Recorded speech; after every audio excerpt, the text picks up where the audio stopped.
존경하는 국민 여러분, 제21대 대통령 후보 무소속 기호 8번 송진호 후보의 대변인 김민정입니다. 오늘은 송진호 후보의 전주 지역 관련 공약에 대해 보다 더 자세한 세부 계획과 실천 방향을 말씀드리겠습니다. 송진호 대통령 후보는 어제 전북 전주시에서 진행한 유세 현장에서 36회 전국 하계올림픽 유치의 필요성과 국가 차원의 지원 방안에 대해 분명한 입장을 밝혔습니다. 하지만 국민 여러분께서 아직 그 중요성을 충분히 인식하지 못하고 계신 현실을 안타깝게 여기고 있습니다. 현재 여야 정치권에서는 특별법 제정을 통해 관련 지역 인프라를 확충하겠다는 움직임이 있지만 현실은 다릅니다.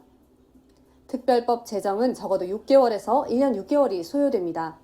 하지만 하계올림픽 개최지 선정은 이미 코앞으로 다가왔고 올해 안에 최종 결정이 내려질 예정입니다. 따라서 이제는 시간과의 싸움입니다. 송진호 대통령 후보는 대통령이 된다면 국무회의를 통해 신속하게 일괄 발표하는 방식으로 전북 유치를 실현할 것이라고 밝혔습니다. 이제 더 이상 지체할 시간이 없습니다. 민주당에서 추진한 특별법은 현장의 상황과 시급성을 충분히 반영하지 못한 채 진행되고 있습니다. 정확한 실태 파악 없이 오로지 정치적 목적에만 매몰된 이 법으로는 대한민국의 국제 위상 제고와 지역 발전이라는 두 마리 토끼를 잡을 수 없습니다. 송진호 대통령 후보는 말뿐인 공약이 아닌 실천 가능한 전략을 제시하는 경제 대통령입니다. 하계올림픽 유치는 전북의 미래이자 대한민국 국가 균형 발전의 전환점이라고 볼 수 있습니다. 지금 대한민국의 정치와 경제는 혼란 속에 놓여 있습니다. 하지만 위기를 기회로 바꾸는 지도자의 결단이 필요할 때입니다. 송진호 대통령 후보는 단순한 개최가 아닌 특별법 없이도 신속하고 효과적인 방식으로 국가 차원의 올림픽 유치를 추진하겠습니다.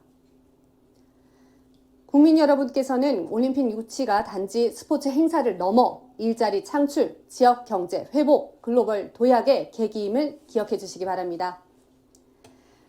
자, 그럼 첫 번째 송진호 대통령 후보의 공약인 제36회 전북 올림픽 유치 지원 관련해서 세부 계획을 말씀드리겠습니다. 기간은 2036년 7월 28일부터 8월 12일까지 17일간 올림픽 유치를 위한 전북의 비전은 세계를 맞이하는 전통과 미래의 향연입니다. 슬로건은 모두의 한계를 넘어 새로운 조화. 전북이 제시하는 올림픽의 핵심 개념은 3S, 스마트 디지털, 지속 가능성, 사회적 화합, 그리고 4W, 하드웨어, 소프트웨어, 스마트웨어, 휴먼웨어로 구성됩니다. 네, 다음은 선수촌 그리고 종합체육관 관련해서 말씀드리겠습니다. 먼저 선수촌입니다. 경기장 그리고 인프라는 자연 환경과 조화를 이루며 친환경적으로 구축될 계획입니다. 전주, 새만금 등 지역을 중심으로 조성되는 경기장은 저탄소, 저비용 건축 방식으로 설계되며 기존 경기장 22곳을 적극 활용해서 자원 낭비를 최소화하겠습니다. 11개소의 경기장은 새로운 기술을 접목하여 탄소 저감 목조 건축물로 임시 건립하거나 관중석을 설치해 경기를 개최할 예정입니다. 이와 함께 광주, 충남, 홍성 등 인접 도시와 경기장 시설에 대한 사용 협의를 마쳐 신설 경기장은 단 4개소에 불과합니다. 주요 경기장 간 이동 거리는 평균 33km로 제한해 선수와 관람객의 편의를 높였습니다. 주 경기장은 전주 월드컵 경기장을 증축해 사용하고 스마트 교통 시스템인 J-EG 패스를 구축해 경기장, 선수촌, 미디어 센터를 잇는 최적의 교통 편의를 제공하겠습니다. 다음은 숙박시설입니다. 숙박시설은 IOC가 개최도시 협약서를 통해 요구하는 4만 명의 대회 관계자 수용을 위해 도내 소재 또는 건립 예정인 호텔, 리조트, 콘도미니엄 등으로 17,820명, 대학교 생활관, 연수원 등 유관기관 숙박시설을 활용해 14,501명을 수용할 계획입니다. 부족한 숙박시설은 시니어 레지던스, 가사 건강 여가 돌봄 서비스가 한 곳에 결합된 고령자 친화 주거공간 5,000실을 3개 도시에 분산 건립하여 올림픽 동안 숙박시설로 활용하고 대회 종료 후 민간 분양 혹은 공공임대주택으로 분류하여 공급할 계획입니다. 소요 예산 말씀드리겠습니다. 전북자치도는 2036년 하계올림픽 개최에 소요되는 예산을 10조 2,905억 원으로 추산하고 있습니다. 네, 다음은 교통 중 지하철에 관련 부분 말씀드리겠습니다. 전주시는 현재 지하철이 없습니다. 대중교통 확충을 위한 경전철 또는 트램 도입이 검토될 수 있습니다. 광주광역시는 도시철도 2호선을 트램 형태로 건설 중입니다. 다음은 인천공항 직통 고속철도 관련해서 말씀드리겠습니다. 현재 전주에서 인천공항까지 직통 고속철도는 없습니다. 향후 KTX 또는 SRT 노선 연장 및 환승체계 개선이 필요합니다. 다음은 군산공항 활성화입니다. 군산공항은 현재 국내선 위주로만 운영되고 있습니다. 국제선 유치 그리고 물류 기능 강화를 위해 인프라 개선이 필요합니다. 네, 다음은 두 번째 공약인 완주군 봉동 데이터센터 집중 단시 조성에 관해 세부 내역을 자세히 말씀드리겠습니다. 완주군 봉동읍은 전북 혁신도시와 인접해 있습니다. 데이터센터 유치를 위한 기반 조성에 상당히 적합한 지역입니다. 완주는 수소산업에 전폭적인 투자를 진행 중입니다. 2030년 수소도시 완주 국제도시로 도약 비전을 세우고 2030년까지 봉동 일원에 165제곱미터 50만 평이죠. 규모의 수소특화 국가산업단지를 조성할 계획입니다. 특히 수소특화 국가산업단지를 중심으로 수소기업을 지원할 수 있는 2천억 원의 규모의 인프라를 구축하고 있습니다. 탄소 융복합 소재 규제 자유 특구 사업을 통해서 대용량 수소 저장 운송용기 개발 사업을 육성하며 지난해에는 예비 수소 전문기업 지원 사업을 통해 지속적인 지원책을 마련하고 있습니다. 네, 다음은 세계 최고 수준의 K배터리 완주에서 키워냅니다. 에 관한 내용 말씀드리겠습니다.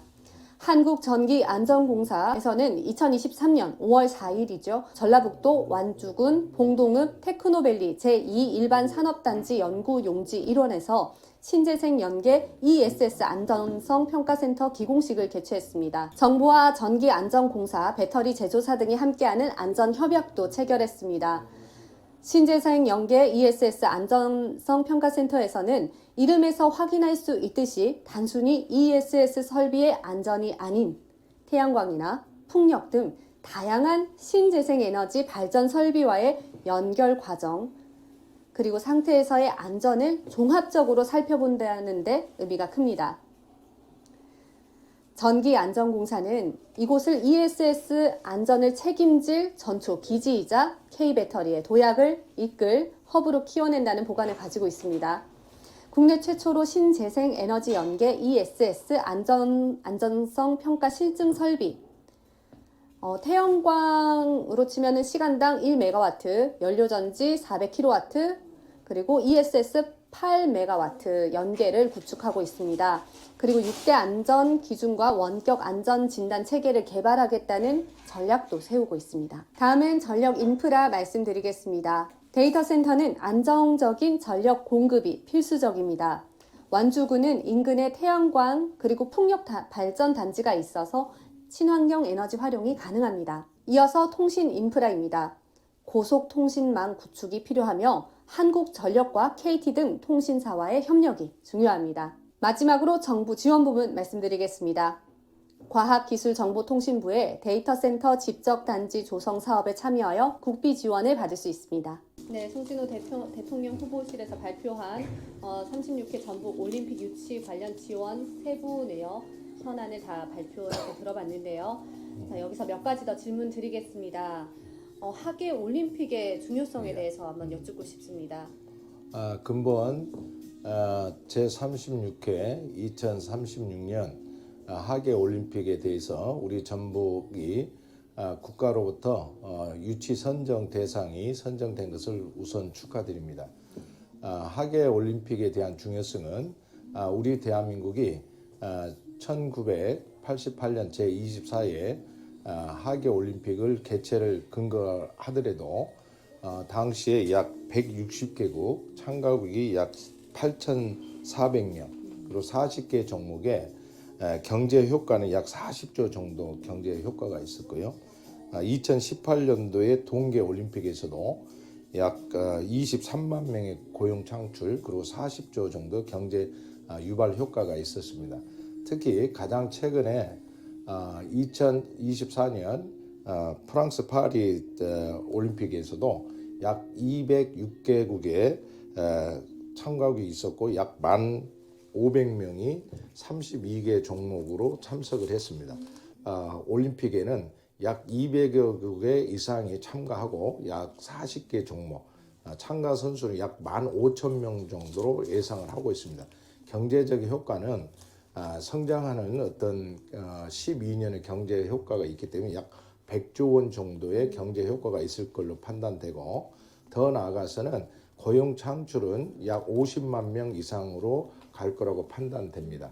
그래서 올림픽을 통해서 전 세계적으로 경제 성장한 이래는 우리 대한민국뿐만 아니라 모든 올림픽을 국제 행사를 개최한 한 나라의 경제 성장을 보더라도 확연히 알 수가 있습니다. 특히 우리 대한민국은 24회 하계 올림픽을 개최한 이후로도 경제 성장을 했고, 이번에는 전 세계에서 두 번째를 개최하는 유일한 9번째 국가에 해당됩니다. 국가의 브랜드 가치나 국가의 신임도가 상당히 올라갈 수가 있어서 우리 한국뿐만 아니라 제2동포한테도 많은 경제적 활동, 국가 신임도 올라갈 수 있어서 매우 중요한 행사이고, 특히나 전북에 대해서는 이루 말할 수 없는 소외되고 차별화된 우리 정부 호남권이 이것으로 해서 국제 도시로 성장할 수 있는 아주 매우 중요한 타임이라고 생각합니다. 네, 여러 가지 효과들이 큰데요. 그만큼 경제 대통령 후보님 만큼 이런 단순한 스포츠 행사가 아닌 이런 경제적인 효과까지, 큰 규모의 효과까지 불러일으킬 수 있다는 점 잘 말씀해 주셨습니다. 자, 그럼 전북 전주 유치에 관해서 그 효과는 어떻게 나타날지 그것도 한번 또 말씀 부탁드릴게요. 지금은 우리 대한민국에서 국가 정부 차원에서는 국가 균형 개발을 위해서 모든 지역 개발을 추진하고 있고, 지자체 중심인 지방 분권 사업을 추진하고 있습니다. 호남에서는 우리 대한민국의 국제 경제 협력 단지 자유경제 구역으로 새만금 개발을 추진한 지가 30년 가까이 돼갑니다. 그러한 이런 그 사업 개발이 이번 하계 올림픽 유치함으로써 활성화되고 국제 금융이 투자가 가능한 매우 중요한 호기라고 할 수가 있습니다.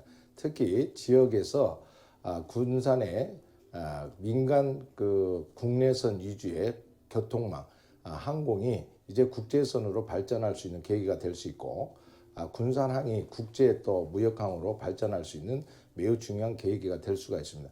특히 이번 36개 하계 올림픽의 슬로건에 우리 전북도가 관여하는 전통 문화와 어우러진 최첨단 스마트 문화 올림픽을 개최하겠다고 하였습니다.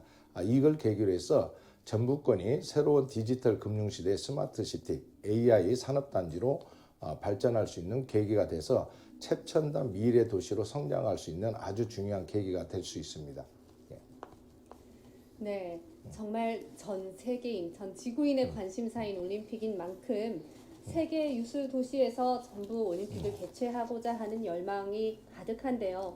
그만큼 후보지로 선정된 것만으로도 상당히 큰 그런 성과가 아닌가 싶습니다. 그 이후에 올림픽 개최지로서의 선정 절차도 상당히 까다로운데 그 절차는 또 어떻게 되는지도 궁금합니다. 우리 그 대한민국 전북이 네. 가장 최근에 2025년 2월에 서울과 전북에서 하계 올림픽 유치 선정 대상지 투표에 의해서 서울의 올림픽 파크 호텔에서 대의원 총회를 통해서 대한체육회 유효표 61표 중에서 49표로 당선돼서 자랑스럽게 어떤 전북 유치가 되었습니다. 이후에 전북이 유치되었지만 이제 이 사업에 대한 사업 타당성 조사를 마치고 타당성 조사를 마치게 되면 문화관광체육부의 국제행사에 대한 승인, 또 기획재정부에 대한 사업에 대한 승인을 받고 정부와 전북도에 대한 업무 협약이 이루어집니다. 그리고 업무 협약이 이루어지면 곧 IOC에 정식으로 유치 신청을 하게 되는데 제출된 과정에서는 IOC의 미래위원회에서 전북뿐만 아니라 지금 현재 약 10여 개의 국가들이 신청이 되어 있습니다. 그걸 검증을 공평하게 심사하게 되는데 이 심사를 거쳐서 우선 협상 대상자, 우선 개최지를 선정하게 됩니다.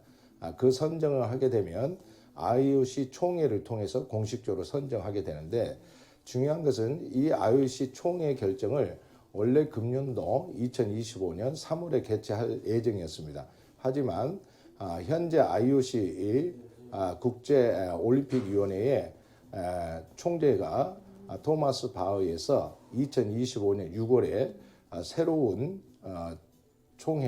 총재로 의장으로 바뀌게 됩니다.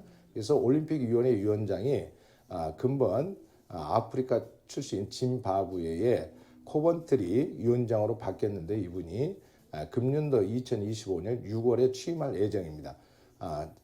후보지 개최의 선정은 바로 이분이 추진하는 IOC 올림픽위원회의 총회를 거쳐서 결정되는 만큼 이번이 취임 직후에 바로 선정될 예정이고 늦어도 내년 2026년에 동계올림픽 시즌에 2월에 개최되는데 이 이전에 선정할 예정입니다.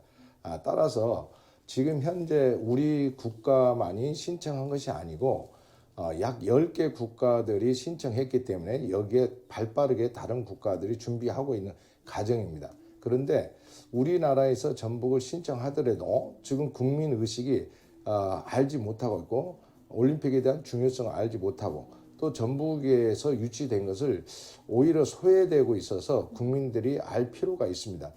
늦게나마 이번 대선 과정에서 여러 후보님들이 하계올림픽 중요성을 알고 특별법 제정이라든지 민간합동조직위원회 구성한다고 하는 점 매우 중요하고 또 대한체육회 유승민 회장 내지는 또 김관영 도지사가 IOC 위원회에 직접적으로 대화하거나 면담하는 등 발빠른 움직임이 있어서 참으로 다행입니다. 다만 이런 과정에서 우리 국가가 선정되기까지는 많은 준비가 필요할 것 같습니다. 우리 대변인님이 아까 사업계획, 행사계획을 설명하셨는데 우리 대한민국이 이 36개 올림픽 개최하면서 분산 개최하겠다고 의사를 밝혔습니다. 올림픽위원회에서도 지역연대를 통한 행사 개최를 하는 것을 희망하는데 네. IOC가 하는 지역연대라는 건 뭐냐면 어느 주도적인 주 경기장을 통한 주 행사지가 있고 그걸로 인해서 시너지 효과를 주변 것과 같이 공동 발전한다는 것이지 행사 자체를 분산 투자해서 행사 개최가 위험할 수도 있습니다.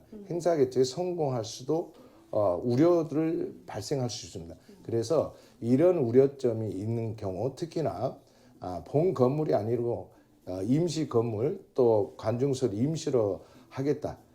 또 전북이 아닌 대구라든가 충청도와 분산 투자한다는 것은 매우 위험한 발상일 수도 있습니다. 일단은 전북에서 유치가 확정이 된 다음에 그 다음에 주변 국가의 시너지 효과를 누릴 수 있도록 클러스터를 만드는 것이지 지금은 확정되지 않은 상태에서 분산 개최한다는 것은 그만큼 행사 개최에 대해서 안정성, 보장성이 부족하다고 판단됩니다. 그래서 이러한 것을 이번 대통령 선거 후보로 인해서 중요성, 심각성을 알고 특별법이나 조직위원회가 문제가 아니고 대통령으로서 국무회의로 해서 직권상정으로 모든 그 예산이라든가 행정 절차를 거치는 게 필요하다고 봅니다. 네. 하지만은 아직까지 지금 진행되는 과정에 있어서 여러 가지 현안 문제들이 있다고 들었습니다. 어떤 점들이 있나요? 일단은 그 전북 지역에 대한 소외되는 부분, 특히 예산에 대해서도 이번에 그 프랑스 파리에서 개최된 총 예산이 약 18조 원 정도 들어갔는데 우리는 저탄소 저비용 행사를 하겠다고 해서 약 10조 원을 조성을 했습니다. 물론 10조 원도 훌륭한 그 예산이 돼야 되겠지만 2036년에 경제적인 발전 효과, 경제적인 대비했을 때 화폐 가치로 봤을 때 10조 원 가지고는 행사 개최가 어렵다고 판단됩니다. 그래서 첫째는 저예산과 어떤 저효율성을 가지고 행사 개최한다는 걸 위험천만하고 그래서 정부에서 적어도 20조 정도 지원을 더해서 이번 올림픽을 계기로 해서 순수한 행사 개최에 대한 지원뿐만 아니라 지역 개발에 필요한 제한도 해야만이 주 사업이 안전하게 할 수 있고 부대 사업도 동방 상승할 수 있다고 보고 있습니다. 그래서 가장 큰 문제는 예산이 단순한 행사 계획만 했을 때는 부대 시설이 확충되지 않아서 행사에 대해서 활성화가 되기 어렵다. 네, 지금 말씀하신 대로 송진호 대통령 후보님께서 정확하게 현재 상황을 짚어주셨고 또 대안책은 어떻게 있는지 정말 여러 가지 잘 들어봤고요. 대통령이 빨리 되셔서 이러한 문제점들을 극복해서 36회 하계올림픽이 바로 우리나라 전북에 개최될 수 있도록 이끌어주시면 감사하겠습니다. 예, 감사합니다. 네, 감사합니다.